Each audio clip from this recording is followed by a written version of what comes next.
Selamat datang di video pembelajaran tentang wakalah. Di video ini, kita akan membahas berbagai aspek penting dari wakalah. Pertama, kita akan menjelaskan pengertian wakalah, yaitu bentuk perwakilan dalam hukum Islam, di mana seseorang menunjuk orang lain untuk bertindak atas namanya.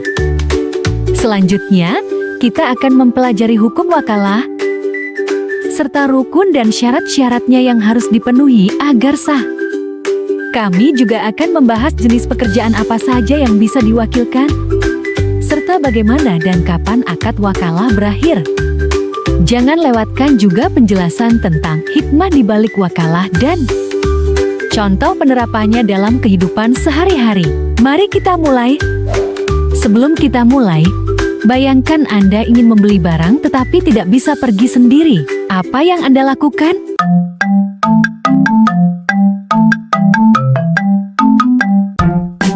Anda bisa meminta teman untuk membantu membeli barang tersebut atas nama Anda. Ini adalah konsep dasar dari wakalah dalam hukum Islam. Dalam video ini, kita akan mendalami apa itu wakalah, bagaimana prinsipnya bekerja, serta syarat dan rukun yang diperlukan.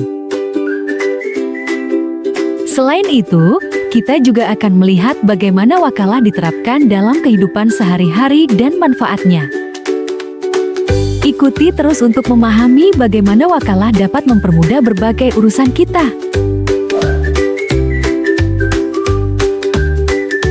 Wakalah adalah istilah yang berasal dari bahasa Arab yang berarti mewakilkan. Dalam konteks istilah, wakalah merujuk pada suatu bentuk perwakilan di mana seseorang yang dikenal sebagai mukil atau pemberi kuasa, memberikan hak kepada orang lain yang disebut wakil untuk bertindak atas nama mereka. Ini bisa mencakup berbagai tugas atau tanggung jawab, seperti mengurus transaksi bisnis atau dokumen hukum.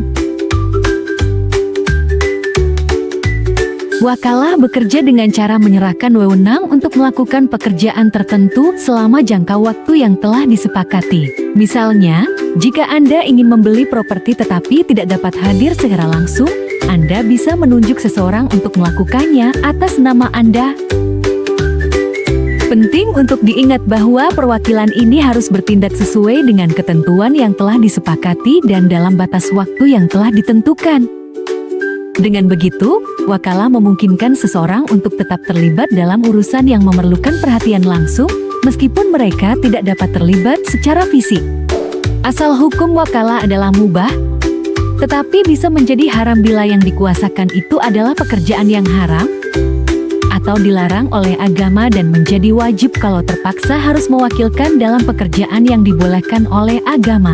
Allah Subhanahu wa Ta'ala berfirman, فَابْعَثُوا أَحَدَكُمْ بِوَرِقِكُمْ هَذِهِ إِلَى الْمَدِينَةِ. Artinya, maka suruhlah salah seorang di antara kamu ke kota dengan membawa uang perakmu ini. Quran Surah Al-Kahfi ayat 19.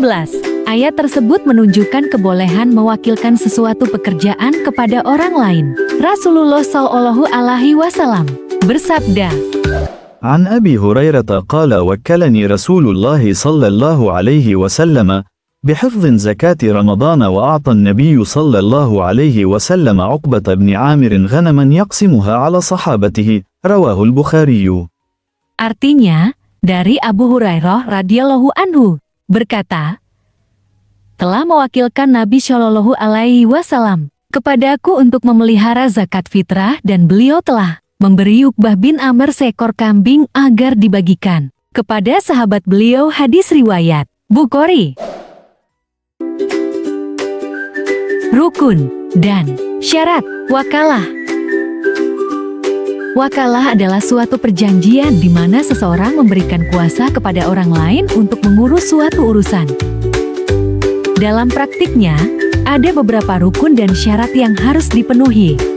Pertama, orang yang mewakilkan pemberi kuasa. Orang ini adalah pihak yang memberi kuasa kepada orang lain. Syaratnya, ia harus memiliki wewenang atas urusan yang akan dikuasakan. Misalnya, jika seseorang ingin mewakilkan urusannya dalam bisnis, ia haruslah orang yang memiliki hak untuk mengelola bisnis tersebut. Kedua, orang yang diberi kuasa. Orang ini adalah pihak yang menerima kuasa. Syaratnya, ia harus balik dan berakal sehat. Hal ini penting agar orang tersebut mampu memahami dan melaksanakan tugas yang diberikan dengan baik. Ketiga, masalah atau urusan yang dikuasakan. Urusan yang dikuasakan harus jelas dan dapat dikuasakan. Misalnya, jika seseorang memberikan kuasa untuk menjual properti, maka rincian tentang properti tersebut harus jelas, termasuk harga dan kondisi. Hal ini menghindari kesalahpahaman di kemudian hari.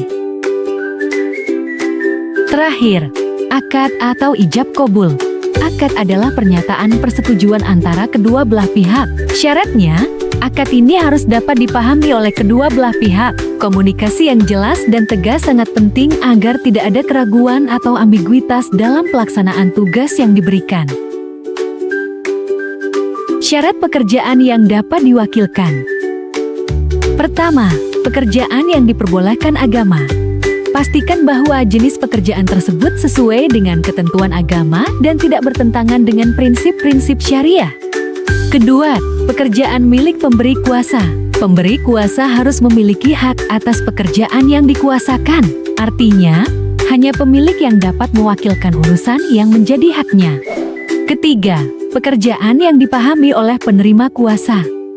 Penerima kuasa harus memahami dengan jelas tugas yang diberikan. Ini penting agar proses berjalan lancar dan sesuai harapan. Beberapa contoh pekerjaan yang dapat diwakilkan dalam wakalah antara lain. Pertama, mewakilkan jual beli. Hai Budi, apa kabar? Halo Ali. Baik, terima kasih. Ada yang bisa saya bantu? Begini, saya ingin membeli beberapa barang kebutuhan pokok, tapi saya tidak bisa pergi ke pasar hari ini. Bisakah kamu mewakili saya?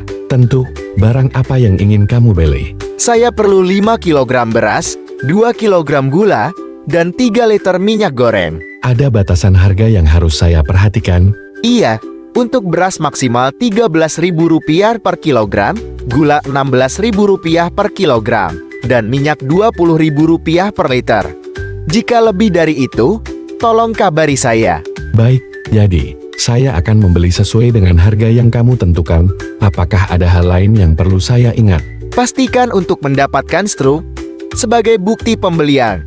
Itu penting jika ada masalah nanti. Oke, saya mengerti. Setelah saya beli, bagaimana cara kamu tahu total biayanya? Saya akan memberi kamu uang sebelumnya. Setelah kamu selesai belanja, tolong laporkan totalnya dan sisa uangnya. Oke, saya siap untuk itu. Semoga semuanya berjalan lancar. Amin. Terima kasih banyak, Budi. Semoga kamu bisa mendapatkan barang dengan harga terbaik. Sama-sama, Ali. Saya akan berusaha sebaik mungkin.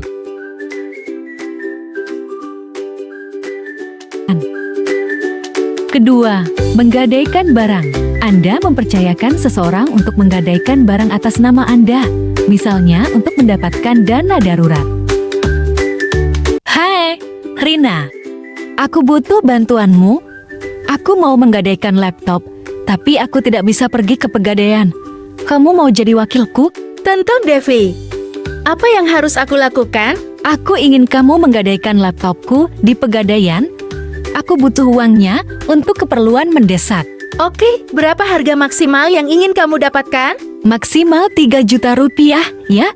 Pastikan kamu dapat struknya sebagai bukti. Siap, setelah kamu memberikan uangnya, aku akan pergi ke pegadaian dan mengurus semuanya. Terima kasih banyak, Rina. Setelah kamu selesai, tolong kabari aku berapa total uang yang kamu dapatkan. Tentu, aku akan pastikan semuanya berjalan lancar. Semoga cepat selesai. Amin, dengan bantuanmu, aku jadi lebih tenang. Ketiga, memberi shodaqoh atau hadiah. Hai Rina, aku ada rencana mau memberi shodaqoh, tapi aku tidak bisa pergi ke panti asuhan. Kamu mau jadi wakilku? Tentu, Dika. Apa yang bisa aku bantu? Aku ingin kamu menyerahkan uang shodaqoh sebesar Rp5.000 ke panti asuhan. Ini untuk membantu anak-anak di sana. Oke, berapa lama waktu yang kamu butuhkan? Semakin cepat, semakin baik. Tapi tidak masalah. Kalau 1 atau 2 hari ke depan. Baik, aku akan pergi ke panti asuhan dan menyerahkan uangnya. Apakah ada pesan khusus yang ingin kamu sampaikan? Iya, tolong sampaikan bahwa ini dari aku dan semoga bisa membantu mereka. Tentu, setelah aku menyerahkan sodako, aku akan kabari kamu ya. Terima kasih banyak, Nina. Dengan bantuanmu, aku bisa melakukan kebaikan ini meski tidak bisa pergi langsung. Sama-sama, Dika. Senang bisa membantu. Dengan memahami syarat-syarat ini, wakalah dapat dilaksanakan dengan baik dan bermanfaat bagi semua pihak. Hikmah wakalah. Hikmah dari wakalah sangat penting dalam kehidupan sehari-hari. Pertama, wakalah memungkinkan pekerjaan diselesaikan dengan baik dan cepat. Tidak semua orang memiliki kemampuan untuk menyelesaikan tugas tertentu. Misalnya, saat berkurban, tidak semua orang bisa menyembelih hewan kurban dengan benar. Dengan wakalah, kita bisa mempercayakan tugas ini kepada yang lebih berpengalaman. Kedua, wakalah menciptakan saling tolong-menolong di antara sesama. Manusia adalah makhluk sosial yang saling membutuhkan bantuan. Melalui wakalah, kita bisa saling mendukung dalam berbagai aspek kehidupan. Ketiga, wakalah menumbuhkan rasa saling percaya. Ketika kita memberikan kuasa kepada orang lain, itu menunjukkan adanya kepercayaan. Hal ini memperkuat hubungan antar individu dan menciptakan komunitas yang lebih solid. Dengan demikian, wakalah bukan hanya tentang memberikan kuasa, tetapi juga tentang membangun kerjasama dan kepercayaan yang saling menguntungkan. Dalam bidang ubudiyah, ada yang boleh dan ada yang dilarang untuk diwakilkan. Yang boleh diwakilkan antara lain: mewakilkan haji.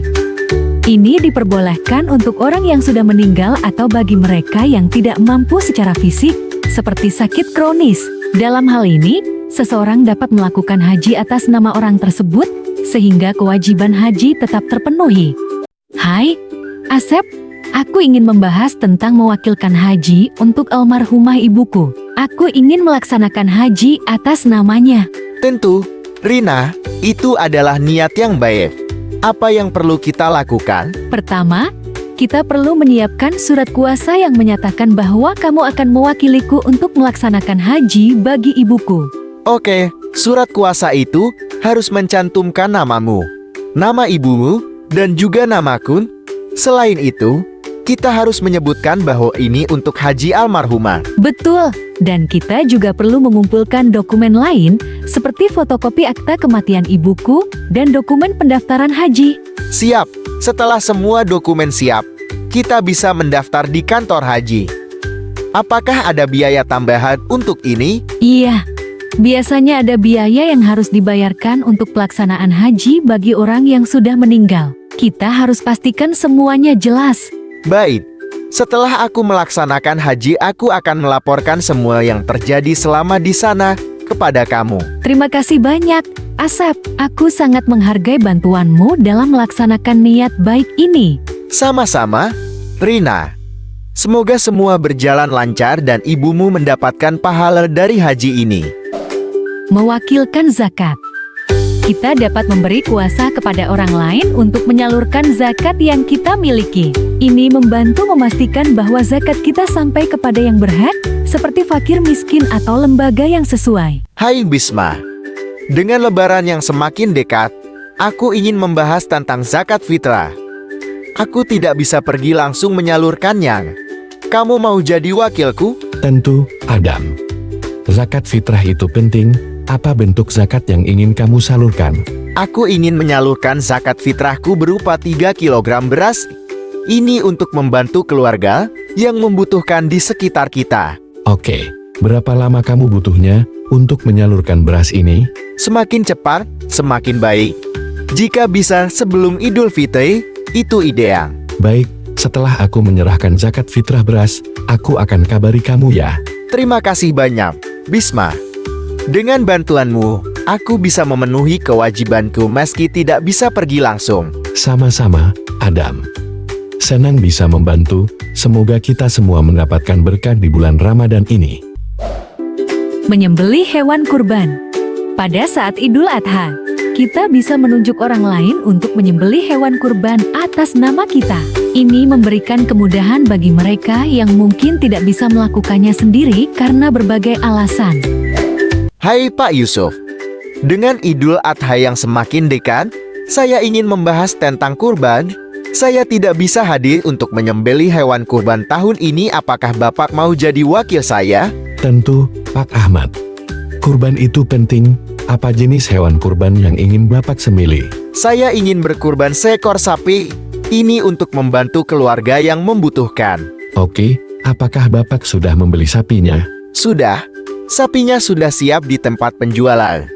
Saya akan memberikan uangnya kepada Bapak untuk menyelesaikan prosesnya. Baik, apakah ada pesan khusus atau cara tertentu yang ingin Bapak sampaikan saat menyembelihnya? Yang penting, pastikan semua prosedur penyembelihan sesuai syariat. Setelah selesai, tolong kabari saya ya. Tentu, saya akan mengurus semuanya dan menyembelih hewan kurbannya dengan benar. Terima kasih banyak, Pak Yusuf. Dengan bantuan Bapak, saya bisa melaksanakan kurban meski tidak bisa hadir. Sama-sama, Pak Ahmad. Senang bisa membantu. Semoga kurban ini diterima dan membawa berkah bagi kita semua.